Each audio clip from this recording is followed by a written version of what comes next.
So I'm about 2 miles from Exmouth. I let the noisy women go because it's passed by them making loads of noise. It seems to be a thing of this trip. The last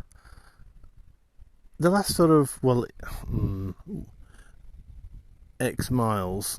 I don't want to say 4 miles because I think it's 6, but the signs lie. The thing you've got to remember about there's lies, damn lies, stats, and the waymarker signs on the coast path, because they quite often either you get weird repeats, like you've got a glitch in the matrix and you're saying, but that was a mile ago it said it was 2.5 miles, and this one it didn't mention that it was actually saying it's only Exmouth 4, but there's a shortcut. And one of the things I don't do on this, I've never done on any of this sort of several years worth of trips, is take a shortcut. So I had to walk the extra couple of miles. So I should be there by now, but my feet are killing me, so I'm having a rest. But I am supposedly 2 miles from Exmouth. And it's kind of been a weird mashup of the greatest hits of the walk, because we went past a range. There's a range at start point right next to, very incongruously, right next to a holiday home park, which I've stayed in a fair few of those. There was a little grove with steps down. It reminded me of Osmington and the bits around there. I've been thinking about the things we need to have is a worrying, stop a dog worrying sheep, and then a faded grandeur 1930s hotel like in Weymouth, and we'd be there really. We've had we've had the sandy bits and the exposed bits, and we've had a few steps as well in honour of yesterday, the steps from hell. So and a fair few benches. Of course, the classic benches, which I hardly ever encountered a bench in the first parts of this walk.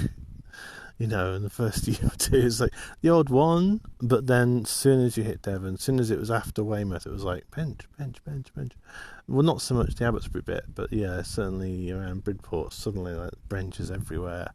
And now I'll get disappointed if I turn a corner and I'm like thinking, we want to have a rest, and it's like no bench. And that's what happened, of course, here. It was ages ago. And I could have stopped, but there was this three women doing a whole dot carton thing on a bench in earshot, and I was like, that's going to drive me mad, because I come to these places for this. Yes, a distant sound of is it aircraft or cars? No, for quiet, and I don't really want to sit next to someone chattering away.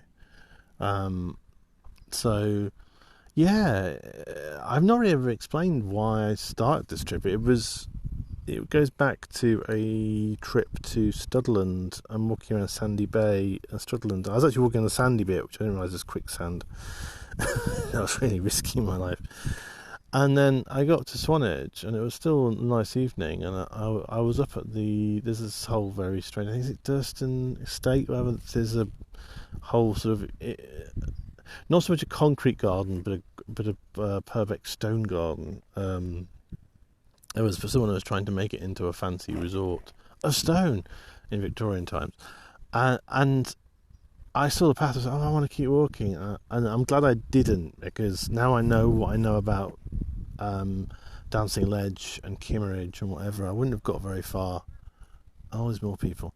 I wouldn't have got very far, and I would have had to end it early. So it took me decades to learn what to do and what to carry and what to do to survive that thing. I think a lot of people do try and do that without being any preparation, and they get surprised at how rugged it can get from what seems to be kind of quite civilized and park-like, and suddenly gets into quarries and no water. So the thing is, it's sort of bittersweet at the end of it. It's like, I'm glad I've done it, or I've nearly done it. I've got 2 miles to go, so I'm glad that I've nearly done it. I'm glad, but it's sort of, there are a few bits where I might come back to, but I'm kind of like, I really should have done this last year, though. I don't think I would have stayed the course if it's been too... I was expecting it to take an extra week last year, and the weather turned on me, and then my eczema kicked in. And the weather is about to turn again, unfortunately. It's going to start to get colder and wetter, as I said in last bit, so, it's a good time. But yeah, I am limping pretty much because of the extra bonus 2 miles. Well, we've had Stealth Hill as well. We had a Stealth Hill after. I wasn't expecting the hill that went on for miles. It was like where those women were. It was like you just kept going up and up and up, and it's like, is this hell? Is this the hill? This is a hell is a hill that never ends, going up and up and up. Not a bad incline, just gentle incline, just exhausting. We'll never be at the top. And then you get to the top, it's like, oh, there's going to be a fun decline. Of course, it's a much more steeper descent.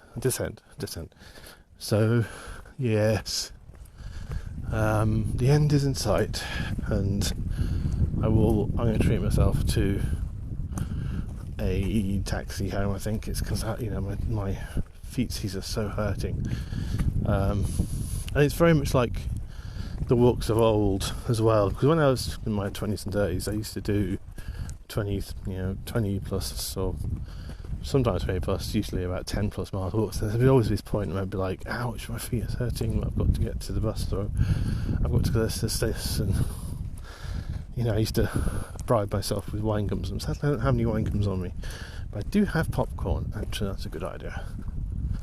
So I will podcast when I actually get to Exmouth, but it will be a celebration and a commiseration. We can now do something else.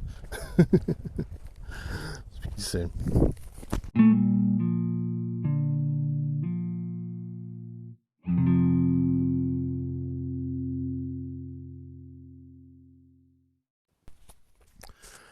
And I'm back at the campsite. It's 10 o'clock. I can't be too noisy because people are sleeping, although it's not the curfew time, but although it's my last night here, so I'm not so bothered, but I'm not going to be blasting out music. But yes, I got to Exmouth. You can see that in the there's 2 photographs. I tried to find an Exmouth sign, and the Esplanade seemed to be a bit like that hill I referred to that went always up forever.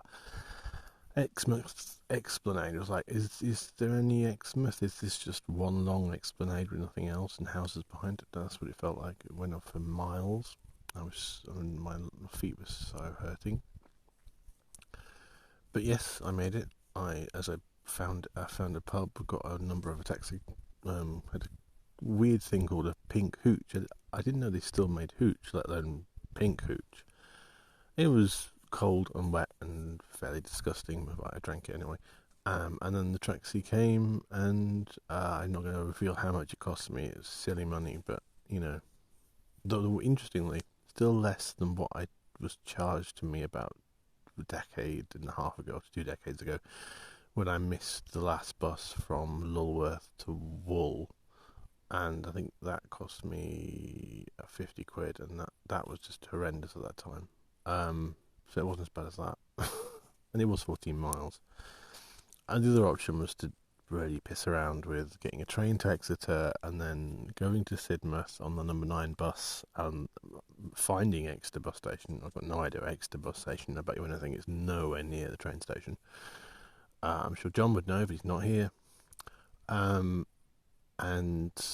then I still would have had to walk up that hill. I just could not face that hill again. Where's Kate Bush when you need someone to run up that hill? She can run up that hill, but I don't want to. Salcombe Hill, not Salisbury Hill. That would be a good Peter Gabriel or Kate Bush link. But yeah, Salcombe Hill, it's horrible. Done it twice, but either ways, and it's just like no, and no. But yes, finished. I took a photograph of is it Geoneedle? I didn't realise that was the end point of the Jurassic coast. I took a picture of it and then read the little thing and went, oh, that's what That's what it's for. I just thought it was a random piece of art. Just thought it wasn't just I thought it was just an art. Arts are everywhere. Do an art.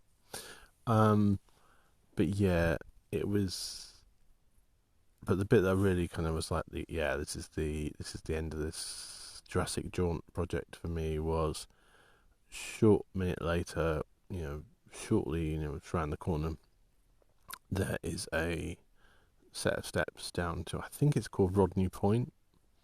It's just underneath, just around the corner from there, and it's just before the Esplanade Beach starts. And it's got you can see the rock strata and the red sandstone. And the red sandstone is the oldest of the Jurassic rocks in the area, so apparently it's the oldest part, and people like Lumpy would know exactly, but it's apparently about the time of when life was returning after the big extinction, but it was sort of deserty. And it was just nice seeing those layers. I took a few pictures, and I'll probably use that picture as the artwork for this final thing. I mean, I probably might do another one tomorrow when I'm heading back on the train. I'm planning to go to Exeter, and then unfortunately I'm outside of my network rail card zone because network rail cards only work till Weymouth. I might maybe be able to wangle some kind of reduction because of the Weymouth bit. I'll see what the ticket office says, because I'm the bit from Exeter to Weymouth I won't, but the Weymouth to Wareham I should be able to. So if I get 2 separate tickets, I might be able to. But it really depends. I don't know what time we get back tomorrow. It'd be nice. I think the portrait thingies are on. I think so. Yes, because it was the day before I left, so it would be almost exactly 2 weeks. So they might be there. I don't know. I'm not sure if I get back by 6. It'd be nice to though. And as I say, I'm not going to hang around here anyway. So I'm just making some food. I had a wonderfully long shower. My footsie then very pissed off with me. Not happy.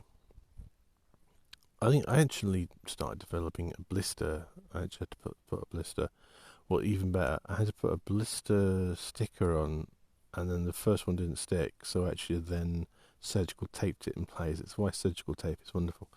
Micropora tape, or it's called micropura tape, that stuff. Very good for holding these things in place when they don't behave. It's like the Gorilla tape of the medical world. But yeah, I need to look into that because there's a sort of side of the shoe that's rubbing. And I didn't manage to get any insoles or any gel thingamajigs, and that would be useful as well. I'll have to get some chunky odorita stuff or put some gel insoles. That might be helpful as well, because I've noticed these trainers or these Saucony Peregrines are a little bit hard on the feet. I think they don't have as much cushioning as my previous ones, but they're still hold up very well, apart from, I say, that little side heel bit which is rubbing. So, but yes, it's kind of weird to be the end of this project after 2 years, and it was weirdly emotional seeing the Geoneedle and so realising that was after the fact. Typically that was the last, and I actually said, it wouldn't be a, if we're going to do the greatest hits, we're going to have a dog. Yes, there was. For some strange reason, right at the end of the Esplanade, there was a bunch of people doing kind of aerobics or kind of, I don't know, Zumba type things. Freed from Desire was the track they chose by Cascada, and that was funny because I listened to the lyrics, it was in my head, and I was like, freed from desire, this man has got strong beliefs, and I was like, how that's weirdly appropriate, really appropriate timing. I was like, that's weird. But then there was a dog in their van, and he came out and barked at me like crazy. It must be the backpack. They always blame it on the backpack, I don't know why.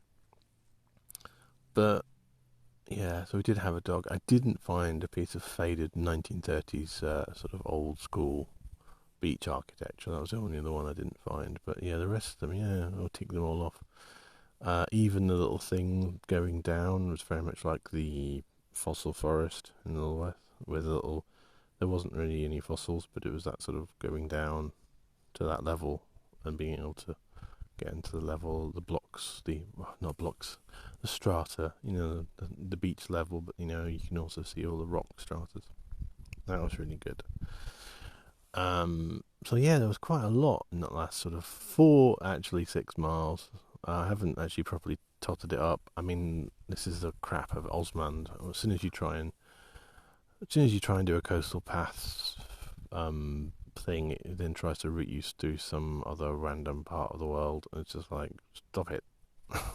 You have to bunny hop all destinations to get anything close to a.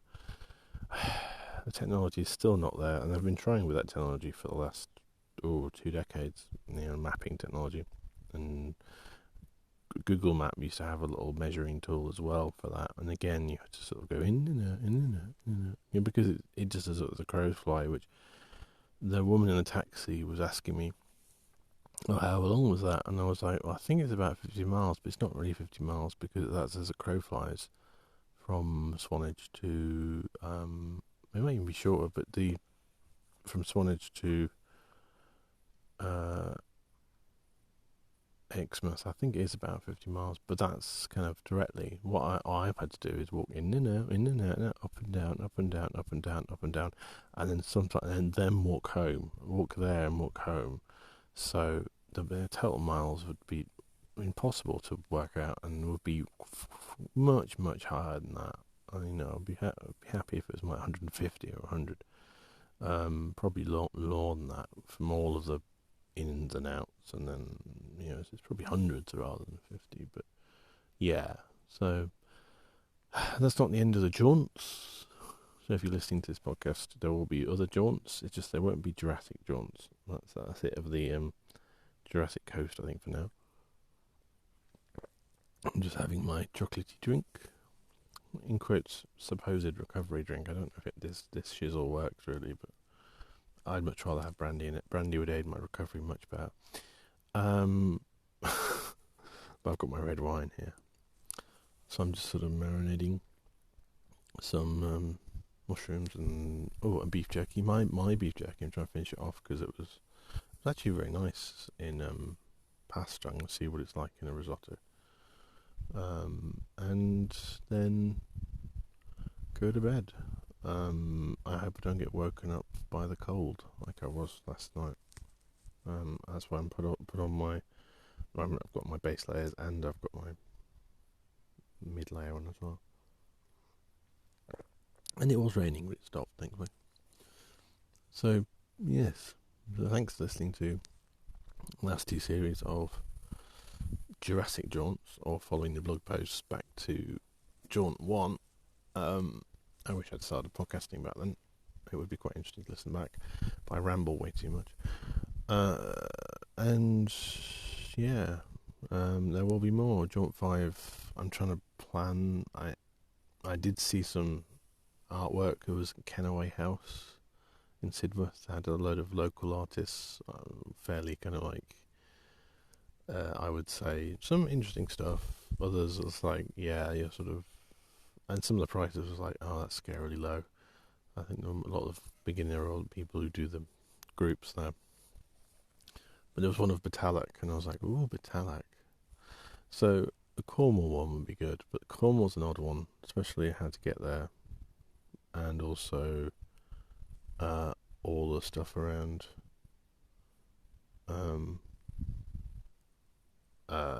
sort of, or transport in the area would be very limited, so probably would have to do more kind of less thing of what with the tent. And yeah, the weather can be so variable, which is I like the cold and slightly rainy, dark weather of today because it's much better for my walking. So that's the kind of season I want to walk in rather than the hot days. So I might have to refigure about when in the year I want to do it, and also, but I know how evil it can be around spring or late autumn in that area because my mother used to live there, and it's just so random around Bodmin Moor and Tintagel and that sort of area. Everything weather's on shuffle in Devon, it's super shuffle in Cornwall. but the extremities go worse. So Devon will just like do thunderstorm. Oh, we're raining now. Oh, it's sunshine. Oh, it's not as shuffly as Skye. Scotland has it beat on that shuffle. It's like every half an hour it changes on Skye. And some of the islands is just like, really? Even like today, I was like putting on my sunglasses and taking them off again, putting on my, mid layer, then taking that off. It's like, make up your mind. But yeah, Cornwall does that, but then it's much more extreme. So you get much more extreme storms, extreme rain. So it's kind of like, it's not sort of like here. It kind of shuffles through, but it's nothing really, really with bits. It's nothing at this time of year. Nothing really like heavy stuff. So I don't know. So yes, that's the end of Jurassic Jaunt. And yes, I hope you stick around for Series 3, whatever that might be. It might even be abroad stuff. I don't think Greece, because the more I think about how I hate the heat, I don't think camping in heat and me was going to work very well. But I'm not going to go to Iceland and I can't afford it. I need somewhere that's kind of like cold, but not too cold. So suggestions, please. Somewhere that's like sort of 15, 10, max 20 degrees, but it has nice breezes and it doesn't get really, really baking. Because that used to be Britain. And hey, climate change. It's not anymore. So anyway, speak to you soon.